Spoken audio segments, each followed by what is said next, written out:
السلام علیکم ورحمۃ اللہ وبرکاتہ۔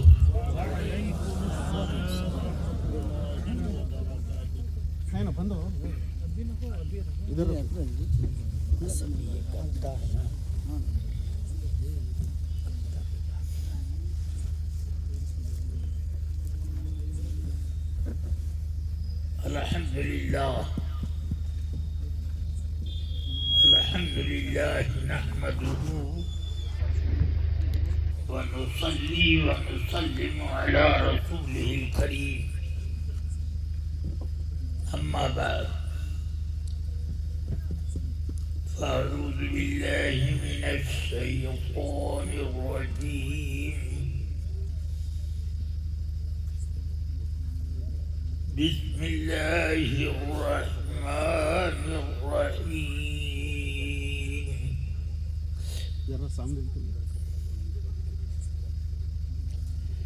يا أيها الذين آمنوا اتقوا الله وكونوا مع الصادقين، صدق الله العلي العظيم، وصدق رسوله النبي الكريم، صلى الله تعالى وسلم عليه وعلى آله وصحبه أفضل الصلاة وأكمل التسليم، أما بعد، فأعوذ بالله من الشيطان الرجيم، بسم الله الرحمن الرحيم۔ يا أيها الذين آمنوا اتقوا الله وابتغوا إليه الوسيلة، صدق الله العلي العظيم، وصدق رسوله النبي الكريم،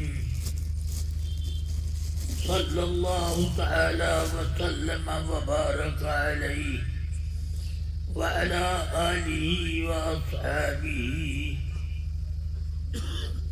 أفضل الصلاة وأكمل التسليم۔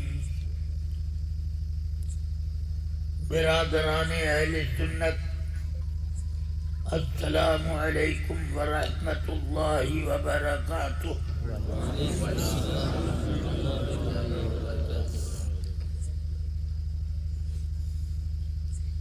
میں نے آپ حضرات کے سامنے خطبے کے بعد ایک آیت مبارکہ متبرکہ و معظم تلاوت کی۔ اس آیت میں اللہ تعالی نے ہم لوگوں کو تنبیہ کی ہے کہ فطرت کے اعتبار سے ہر آدمی کچھ لوگوں کو دوست بناتا ہے، مگر اے ایمان والو، تم دوست بناؤ تو کس کو بناؤ؟ کونوا مع الصادقین، سچوں کو اپنا دوست بناؤ۔ جھوٹا دوست تو ہوگا تو دھوکہ دے گا، کب سچ بولے کب جھوٹ، اعتماد ہی نہیں ہے، اور جس پر اعتماد نہ ہو وہ دوستی کے قابل نہ ہو۔ رفیقان ملت،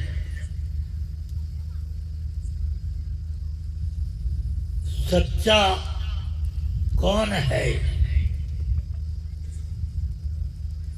جو کھانے پینے اٹھنے بیٹھنے وغیرہ کی باتوں میں سچ بولے تو وہ سچا ہے،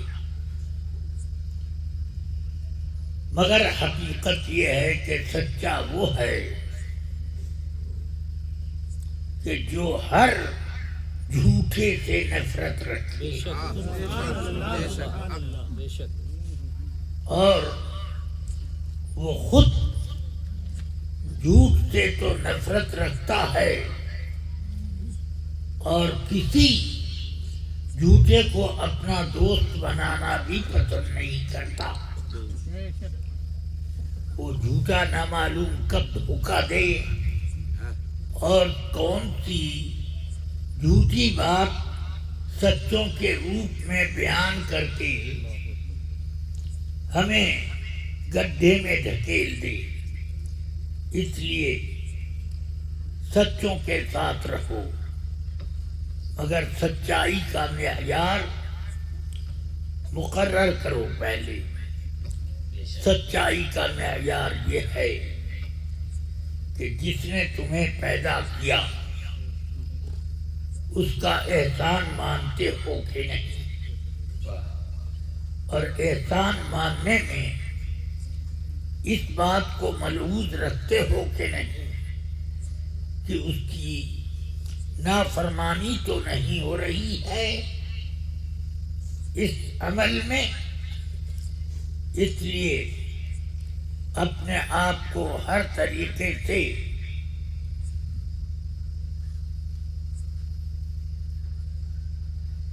مقید اور شرائط کا پابند بنا کر رکھو، تاکہ اللہ تبارک و تعالی تمہاری حفاظت فرمائے اور تمہیں نیکوں کی راہ پر چلائے۔ رفیقان ملت، عزیزان گرامی،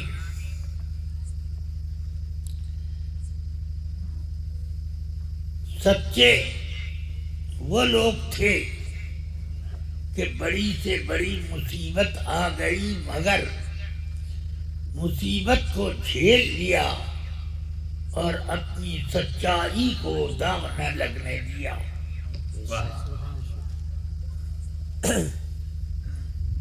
مگر آج کا ماحول ایسا ہے کہ کچھ لوگ تو مذاق کے طور پر جھوٹ بولتے ہیں اور کچھ لوگ حقیقت بنا کر جھوٹ بولتے ہیں، یعنی جھوٹ تو جھوٹ ہی ہے، اس کو حقیقت بتا کر لوگوں کو مبتلا کر دیتے ہیں اللہ کے عذاب میں۔ اب آئیے سب سے پہلے آپ یہ جانیں کہ کونوا مع الصادقین، سچوں کے ساتھ ہونے کا اللہ نے حکم دیا۔ اس کا مطلب یہ ہے کہ جھوٹوں کو دوست بنانا حکم الہی کے بالکل خلاف ہے، اور حکم الہی کو گویا کہ آپ نے ایک چیلنج دے دیا ہے، اس لیے توبہ کرنا چاہیے اور اس سے پرہیز بھی لازم ہے۔ عزیزان ملت اسلامیہ، آج سچائی اور جھوٹائی کا معیار ماحول کے اعتبار سے لوگ طے کرتے ہیں، مگر یہ اس طرح طے کرنا غلط ہے۔ سچائی اور کذب بیانی کا معیار اللہ کے رسول صلی اللہ علیہ وسلم کے اتباع اور ان کی غلامی کے طور طریقے سے متعین ہوگا۔ حضور رسول اکرم صلی اللہ علیہ وسلم کے صحابہ سچائی کا بالکل معیار۔ سیدنا عبداللہ ابن مسعود رضی اللہ تعالی عنہ ارشاد فرماتے ہیں، قیامت تک سب سے اچھے عوام جو پیدا ہو سکتے تھے ان سب کو چن کر، عوام کا مطلب پہلے سمجھ لیجئے، عوام کا مطلب یہ ہے کہ وہ نبی اور رسول نہ ہوں، یہ عام لوگ ہیں۔ تو سب سے اچھے جو عوام تھے ان سب کو اللہ نے چن کر اپنے نبی کا صحابی بنا دیا۔ سبحان اللہ، سبحان اللہ۔ اب نبی کے برابر، وہ صحابی کے برابر کوئی سچا نہیں ہو سکتا۔ واہ واہ، بے شک، ہاں، سبحان اللہ۔ ان کی غلامی کا توق تو ضرور اس کی گردن میں ہوگا، مگر کبھی وہ یہ نہیں کہہ سکتا کہ میں صدیق ہوں، میں فاروق ہوں، میں عثمان ذوالنورین ہوں، میں علی مرتضیٰ ہوں، یہ نہیں کہہ سکتا۔ اس لیے ہم کتنے ہی سچے ہوں، ان سچوں کے غلام ہیں تو اچھے ہیں، اور ان سے برابری کریں تو بہت برے ہیں۔ اپنے سے اچھے ہونے کا ابھی میں نے ذکر کیا کہ سیدنا عبداللہ ابن مسعود رضی اللہ عنہ نے فرمایا ہے کہ عوام میں سب سے بہتر جو لوگ پیدا ہو سکتے تھے قیامت تک، ان سب کو چن کر کے اللہ نے اپنے نبی کا صحابی بنا دیا۔ سبحان اللہ، سبحان اللہ۔ اب صحابہ کے برابر کوئی سچا نہیں ہو سکتا، صحابہ کے برابر کوئی اچھا نہیں ہو سکتا۔ صحابی وہ ہیں کہ رسول پاک ارشاد فرماتے ہیں لا تسبوا اصحابی، میرے صحابہ کو برا نہ کہو، فلو ان احدکم، کہ اگر تم میں سے کوئی آدمی انفق ذهبا، انفق مثل العهد ذهبا ما بلغ مد احدهم ولا نصیفہ۔ بخاری شریف میں یہ حدیث ہے کہ رسول پاک نے فرمایا تم میں سے کوئی ایک آدمی اگر احد پہاڑ کے برابر سونا راہ خدا میں خرچ کر دے تو صحابہ کرام کے شیر بھر کیا آدھے شیر جو کے برابر نہ ہوگا۔ سمجھ میں آ رہی ہے بات؟ اگر سونے کا پہاڑ ذرا سوچو، اس کا اتنا بڑا ٹکڑا بھی کتنا قیمتی ہوتا ہے، سونے کا اتنا بڑا ٹکڑا، مگر سونے کا پہاڑ بھی خدا کی راہ میں صدقہ خیرات کر دے تو صحابہ کرام کے خرچ کیے ہوئے آدھے شیر جو کے برابر بھی نہ پہنچے گا۔ صحابہ کیا ہیں وہ تو بڑی بات ہے، صحابہ کے ہاتھ پاؤں یہ بھی بہت بڑی بات ہے۔ ہاتھ سے جو خرچ ہو گیا وہ جو اتنا قیمتی ہوا کہ سونے کا پہاڑ اس سے برابری نہیں کر سکتا۔ یہ رسول پاک سرور عالم صلی اللہ علیہ وسلم نے فرمایا۔ اس لیے جس نے کسی صحابی کو اپنا آئیڈیل بنا لیا تو خدا کی قسم اس نے اپنی زندگی بادشاہوں سے اونچی بنائی. واہ بے شک بہت صحابہ کرام کا مرتبہ کیا ہے آج کسی کو نہیں پتا چلے گا. جب میدان حشر قائم ہوگا تب معلوم ہوگا کہ صحابہ کیا ہے. صحابہ سے محبت کرنے والا بھی قیامت کے میدان میں اتنا قیمتی شخص ہو جائے گا کہ لوگ فخر کریں، اولیاء اکرام بھی اس پر فخر کریں. واہ سبحان اللہ. سبحان اللہ واہ اس لیے آپ صحابہ کرام کی عظمت کو سمجھیں کہ جن کے ہاتھ سے آدھا سیل جاؤ رائے خدا میں نکل گیا، تمہارے سونے کے پہاڑ خرچ کرنے سے بھی زیادہ بہتر یہ اتنا سا جاؤ. واہ سمجھ گئے؟ سونے کے پہاڑ سے بھی زیادہ قیمتی. اس لیے صحابہ کے ہاتھ سے نکلا ہوا جب جو اتنا قیمتی ہوا تو اس ہاتھ کی کیا عظمت ہوگی، کیا شان ہوگی، بے شک بے شک اور ہاتھ والا کیسا ہوگا.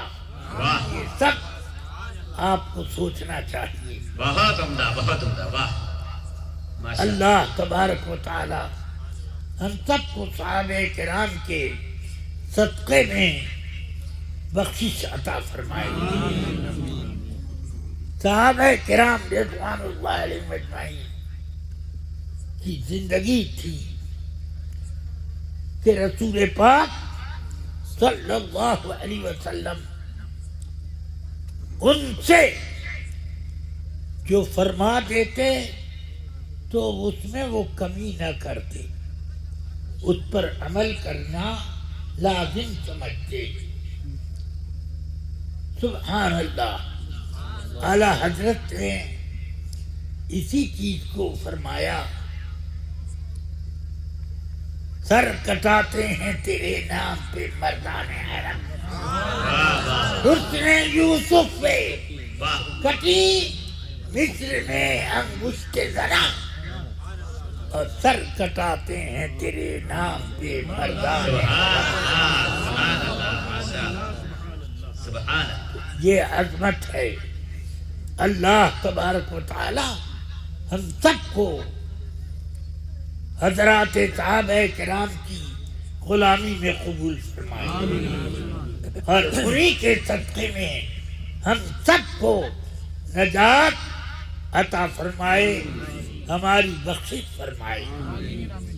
لغزشیں بہت ہیں، بخشش کا سامان کم ہے، اس لیے ہم اپنے عمل سے نہیں بلکہ صحابہ کی غلامی سے اپنے آپ کو بخشوانا چاہتے ہیں. بے شک بے شک اور یہ سبحان اللہ. یہ وہ سرمایہ ہے ان کی غلامی کہ اس کا بدل کوئی قیمتی مال نہیں ہو سکتا. اللہ تبارک و تعالی ہمیں کرم سے نوازے. رفیقان ملت اب ایک بار درود شریف ورد کر لیں، اللہ تعالی ہم سب کی بخشش کا سہارا بنائے. اللہم صلی اللہ علیہ بسم اللہ الرحمن الرحیم. اللہم صلی علی سیدنا و مولانا محمد معدن الجود والکرم وعلی آلہ واصحابہ وبارک وسلم. رفیقان ملت،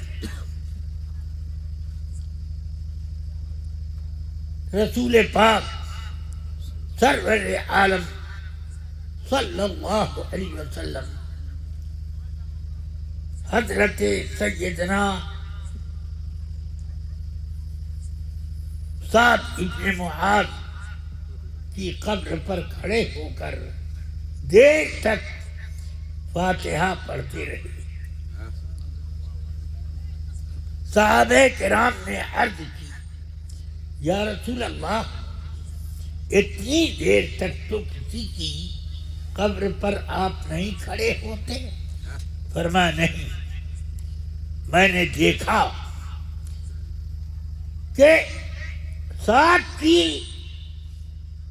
قبر دفن کے بعد تنگ ہو گئی.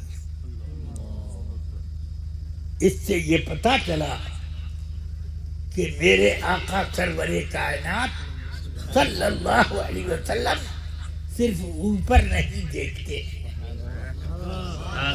زمین کے اندر بھی دیکھتے ہیں اور کیفیات بھی دیکھتے ہیں، پھر اس کا انتظام بھی سوچتے ہیں. فرماتے ہیں میں نے دیکھا کہ قبر تنگ ہو گئی، میں اللہ سے دعا کرتا رہا.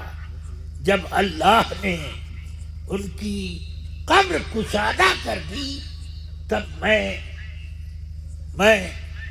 مڑا ہوں. اعلی حضرت رضی اللہ تعالیٰ عنہ سے کسی نے کچھ پوچھا کہ کیا صحابہ کو بھی قبر میں کوئی عذاب ہوتا ہے؟ کیا کہا؟ عذاب؟ ارے قبر نے دبوچا تو یہ پیار میں دبوچا ہے. جیسے کسی عورت کا گمشدہ بچہ مل جائے تو وہ دبوچ لیتی ہے اتنے زور سے کہ اس کی سانس پھولنے لگتی ہے لڑکی کی اور وہ چیخنے لگتا ہے، مگر اس کو چیخ کی اتنی فکر نہیں ہے جتنی فکر بچے کے واپس ہونے کی ہے. سمجھ میں آیا؟ تو اس طرح قبر میں سعد ابن معاذ کی قبر تنگ ہوئی تو یہ نہ سمجھو کہ قبر کا عذاب ہے، یہ قبر کا پیار ہے کہ یہ محبوب. اسی لیے میرے آقا سرور کائنات صلی اللہ علیہ وسلم فرماتے ہیں سعد ابن معاذ کی وفات ہوئی تو یہ شان اہتز لہ العرش، عرش الہی اس کے لیے جھومنے لگا کہ آج کتنا قیمتی مہمان آ رہا ہے. اہتز لہ العرش، یہ اتنی عظمت والے. تو اب قبر میں ان کو دبوچا قبر نے تو یہ نہ سمجھو کہ قبر ان کو کوئی تکلیف دے رہی ہے. کبھی وہ زور زور سے اپنے قدم اٹھا کر زمین پر مارتے چلتے ہو، اس کی سزا نہیں، بلکہ وہ تو نیکوں کے سردار تھے. سعد ابن معاذ سرکار فرماتے ہیں اہتز لموتہ العرش. حضرت سعد ابن معاذ کی وفات پر عرش الہی جھوم اٹھا کہ روح یہاں اب آ رہی ہے. سعد کی اتنا مرتبہ ہے سعد ابن معاذ رضی اللہ تعالیٰ عنہ کا. خیر، اللہ تبارک و تعالی ان بزرگوں کے فیوز و برکات سے ہم سب کو بھی مالا مال فرمائے اور ان کا صدقہ ہماری مغفرت کے لیے عطا فرما دے. رفیقان ملت، صحابہ کرام،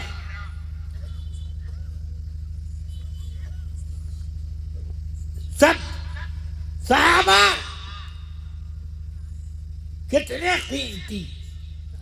سیدنا عبداللہ ابن مسعود فرماتے ہیں قیامت تک عام لوگوں میں سب سے اچھے جو لوگ پیدا ہوئے ان سب کو چن کر اللہ نے اپنے نبی کا صحابی بنا دیا. اب ہم لوگ کس کھیت کی موری ہیں؟ کیا ہے؟ کچھ نہیں.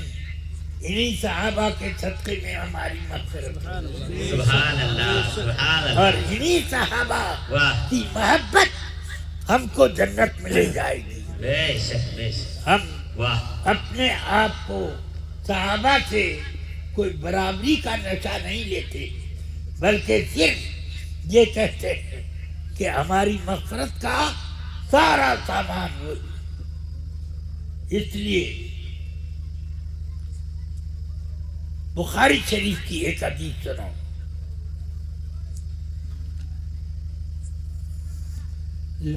فرماتے ہیں آقا کائنات لا تسبوا اصحابی.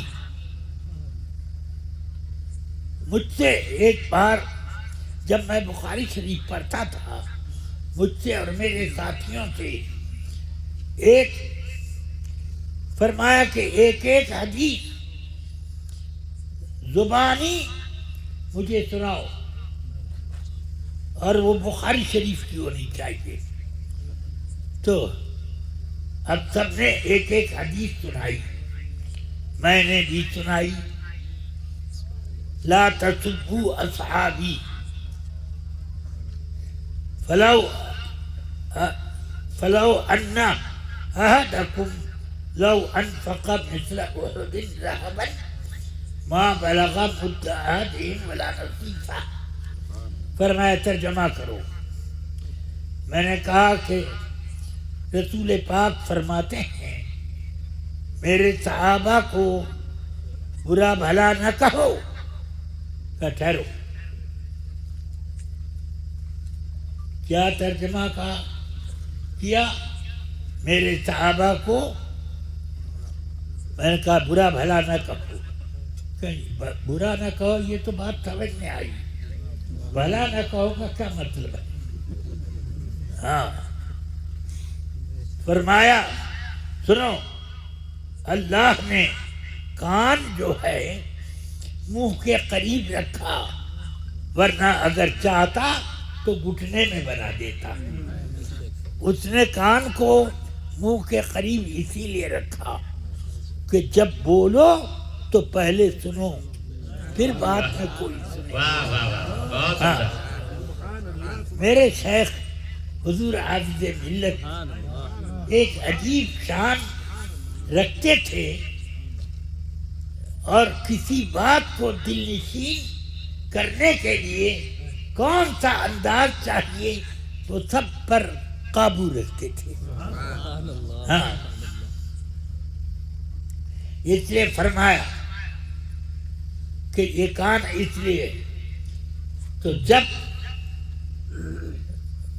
تم نے کہا برا بھلا نہ کہو تو یہ لفظ بھلا سنا نہیں تھا.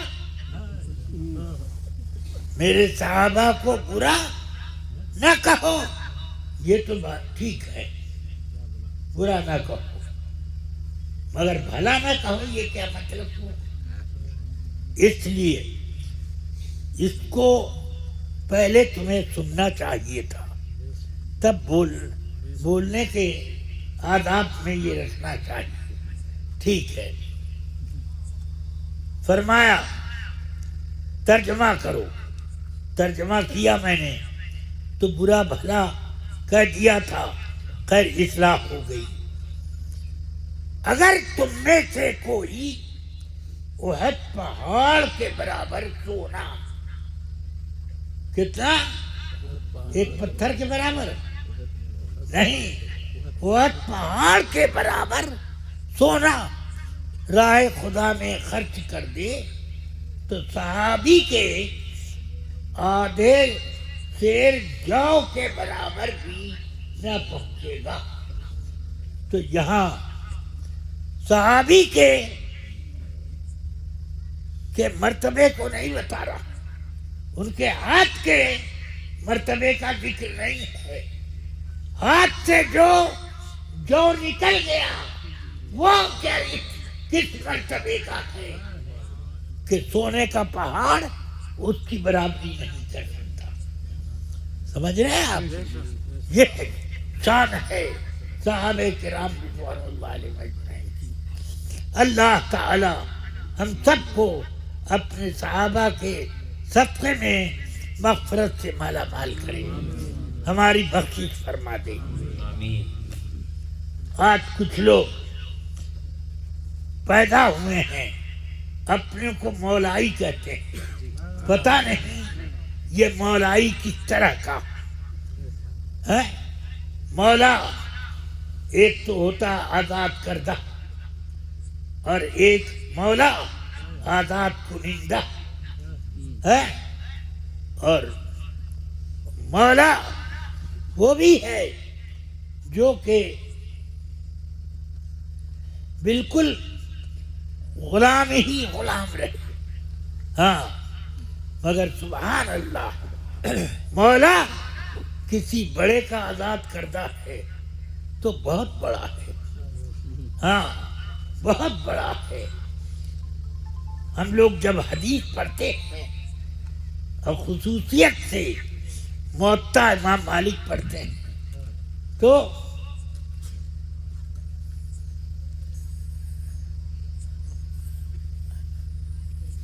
اب یہ النافع مولا ابن عمر، تو اس وقت ہمیں سمجھ میں آتا ہے کہ نافع ایک غلام تھے مگر ابن عمر سیدنا فاروق اعظم کے بڑے شاہزادے، انہوں نے آزاد کر دیا ہے. تو اتنے بڑے یہ آزاد شدہ ہو گئے کہ بڑے بڑے آزاد لوگ اس مولا کی برابری نہیں کر سکتے. ہاں تو یہ مولا ابن عمر حضرت سیدنا ابن عمر رضی اللہ عنہ نے ان کو آزاد کیا. تو یہ ان کے ایک بیٹے بلال بھی تھے. کن کے؟ حضرت عبداللہ ابن عمر کے ایک بیٹے کا نام بلال تھا. جب وہ پیدا ہوئے تو مبارکباد دینے کچھ لوگ آئے. ایک شاعر نے آ کر کہا، ہاں ابھی ایک مصرع پڑھا تھا کہ بلال ابن عبداللہ خیر بلالی، کہ عبداللہ کا بیٹا بلال بہترین ہے، بہتر بلال ہے. تو حضرت عبداللہ ابن عمر، ذرا سوچو صحابہ کرام کی کیا شان ہوتی تھی. وہ سنتے ہی فرماتے ہیں کذبت عدو اللہ، اے اللہ کے دشمن جھوٹ بولتا ہے. بلال رسول اللہ خیر بلالی، سچ یہ ہے کہ رسول اللہ کا بلال سب سے اچھا بلال. ہاں یہ ان لوگوں کا ذوق تھا، ان لوگوں کا ذوق ایمان تھا. اللہ تعالی اس ذوق ایمان کا رائی کے برابر بھی حصہ ہم کو دے دے تو ہماری بخشش ہو جائے. اللہم صلی علی سیدنا و مولانا محمد ماجد الجود والکرم وعلی آلہ و اصحابہ وبارک وسلم. عزیزان ملت اسلامیہ، بزرگوں کی باتوں میں بزرگ ہوتی ہیں. ہاں اب میں ان بزرگوں کی باتوں کا کیا بیان کر پاؤں. بہرحال اب یہ سوچئے کہ سیدنا امام مالک اپنی ایک سند کو فرماتے ہیں سلسلۃ الذہب، سونے کی زنجیر ہے یہ ایک سند. کون سی؟ حدثنا نافع عن ابن عمر،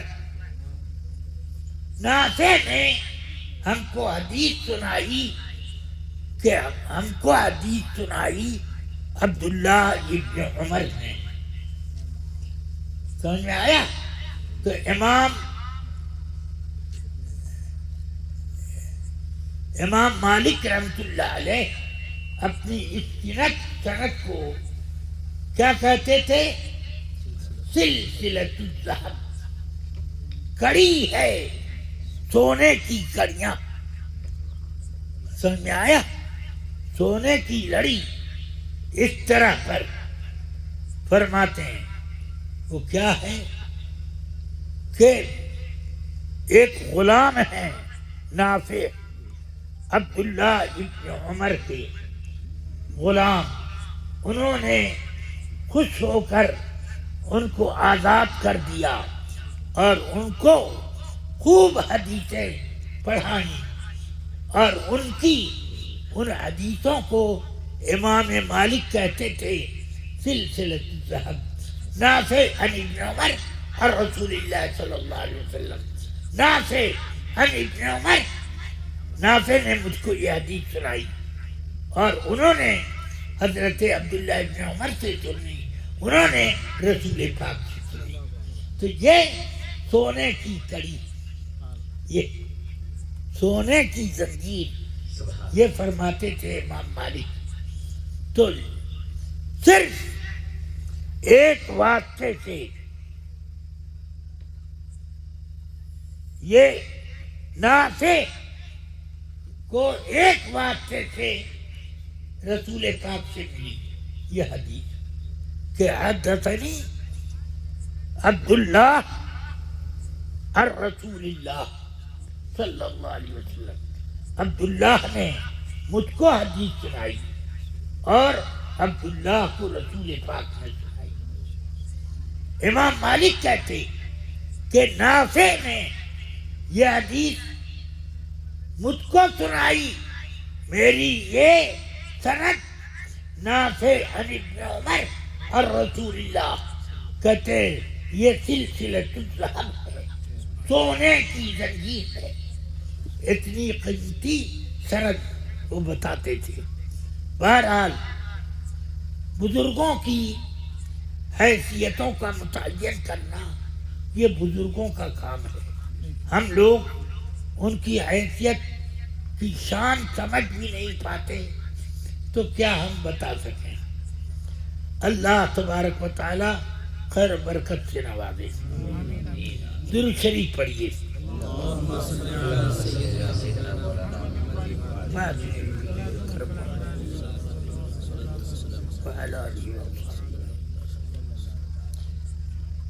اب تھوڑی سی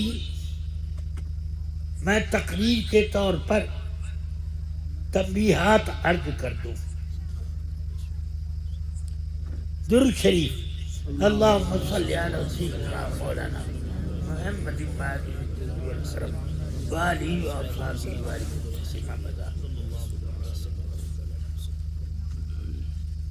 صحابہ کرام رسول اکرم صلی اللہ علیہ وسلم کی امت میں سب سے اونچے لوگ ہیں، بلکہ یہ کہیے کہ عام خلائق میں سب سے اونچا درجہ جن لوگوں کا ہے وہ صحابہ ہیں. یعنی عام کی میں نے قید اس لیے لگائی کہ انبیاء و مرسلین کی شان بہت بلند، ان کو تو کوئی پا ہی نہیں سکتا۔ اللہ نے جس کو انبیاء و مرسلین کا مرتبہ دیا وہ بھی انبیاء و مرسلین میں ہے۔ ہاں چلیے، اللہم صلی علی سیدنا مولانا محمد۔ اللہ تبارک و تعالی نے صحابہ اور ان کے تابعین کو ایک عظیم شان عطا فرمائی ہے۔ حضور اکرم صلی اللہ علیہ وسلم نے فرمایا کہ سب سے اچھے وہ لوگ ہیں جنہوں نے میرا زمانہ پایا، یعنی مجھے دیکھا، میری صحبت میں بیٹھے، نہ دیکھا ہو مگر صحبت میں بیٹھے ایمان کے ساتھ، تو وہ سب سے اچھے لوگ ہیں۔ سمجھئے آپ؟ پھر اس کے بعد جو ان کو دیکھنے والے آئے وہ ہیں، پھر اس کے بعد جو ان کو ان دیکھنے والوں کو دیکھنے والے آئے وہ ہیں، اس کے بعد تو پھر گال میل شروع ہو جائے گا۔ تو سب سے اچھے صحابہ کرام اور ان کے بعد تابعین، تابعین کے بعد تبع تابعین، پھر کھچڑی، سمجھ گئے؟ ایسے لوگ ہو جائیں گے۔ اللہ تعالی نے صحابہ کرام کو کیا درجہ دیا کہ جس نے صحابہ کو دیکھ لیا مرتبہ مل گیا۔ سمجھ میں آئی بات؟ ایک مرتبہ مل گیا کہ دوسرے لوگ جنہوں نے صحابہ کو نہیں دیکھا وہ صحابہ کو دیکھنے والے کے برابر ہو ہی نہیں سکتے۔ اتنا بڑا درجہ۔ اب اس درجے کو ناپنا یہ ہمارا کام نہیں ہے، یہ کام اللہ کا ہے۔ اللہ تبارک و تعالی نے ان میں سب کو برتری دی ہے۔ صحابہ کو عامت الناس میں سب سے زیادہ برتری، یعنی انبیاء و مرسلین کے بعد ان کا مرتبہ ہے صحابہ کا، اور صحابہ کے بعد تابعین کا مرتبہ ہے۔ تو یہ ذرا آپ دیکھو کہ ایک صحابی کو دیکھ لینے سے اتنا مرتبہ ہو گیا۔ دیکھا نہیں، نابینا ہے، مگر ان کی گلی سے گزر گیا ہے، ان کے پاس سے گزر گیا، یا ان کے پاس ایک سیکنڈ کے لیے بیٹھ رہا، تب بھی اتنا بڑا درجہ ہے کہ عام لوگ اس درجے کو نہیں پہنچ سکتے۔ یہ صحابہ کے تابعین کا درجہ ہے۔ اللہ تبارک و تعالی ہم سب کو ان حضرات کے صدقے میں بخشش عطا فرمائے، اور ہمیں ہم گناہگاروں کو نیکوں کے ساتھ جوڑ دے۔ اللہم صلی علی سیدنا و مولانا محمد معدن الجود والکرم وآلہ وصحبہ وبارک وسلم۔ صحابہ کرام میں بھی مرتبے ہیں، ہر صحابی برابر نہیں۔ حضرات عشرہ مبشرہ ان کے برابر کوئی تابعی کیا ہو، صحابی بھی نہیں ہو سکتے۔ عشرہ مبشرہ کا مرتبہ، یہ ان صحابہ کا مرتبہ اتنا اونچا کہ صحابہ تمام صحابہ سے زیادہ ان کا درجہ سبحان اللہ. اب اور تمام صحابہ کا درجہ ہر تابعی سے بڑھ کر ہے. وہ اگر وہ تابعی قطب بھی ہو غوث بھی ہو تو صحابی کے درجے کا نہیں. سمجھ میں آیا؟ اس لیے اس مرتبہ کو پہچانو اور اللہ سے دعا کرو، اے اللہ اپنے محبوب کے صحابہ کے صدقے میں ہماری مغفرت فرما. انشاءاللہ مغفرت ہو جائے گی. اللہم اغفر لنا بحرمت التابعین وبحرمت اصحاب نبیک صلی اللہ علیہ وسلم اجمعین. وصلی اللہ تعالی علی خیر خلقہ ونور عرشہ وخاتم رزقہ سیدنا محمد وآلہ وصحبہ اجمعین برحمتک یا ارحم الراحمین.